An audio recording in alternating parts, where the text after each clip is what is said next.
जय जगन्नाथ सांग माने आज कहीं मोर इच्छा है टिके मैगी खाइबा पई। खाली मैगी नुह मो मसला मैगी आ घरे जेते सब परिबा थिला सबु को मिसई गोटे मसला प्रस्तुत कली। परिबा टिके सिझी गला परे सेथिरे टमाटो पकेई देली आ पुणी कुचुर कुचुर करी घांटिबा को लागि पडिली। ए सब भलो भाबरे सिझी गला परे गरम पानी रे मैगी को पकेई रखिली। मु एठी 3टी अंडा भाजीछि। मसला मैगी रे टिके अंडा बेसी परिमाण रे पड़ले भलो लागिवो। आउ हाँ अंडा टिके गोल्डन कलर होबा जाए ताको भाजिबे।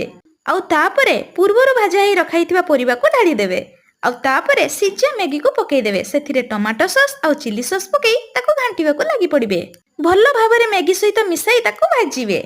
आउ शेषरे मैगी मसला पकेई देबे। एबे प्रस्तुत हेई गला हमर मसला मैगी। सत कहूची सांग माने ए मसला मैगी कोनसे दुकान मैगी ठारो भी कम लागु नथुला। आउ सेहिति पई मो मां मते कहिला आउ जेबे भी घर को आसीबू मते ठीक एमिति ही मैगी प्रस्तुत करिकि दबु।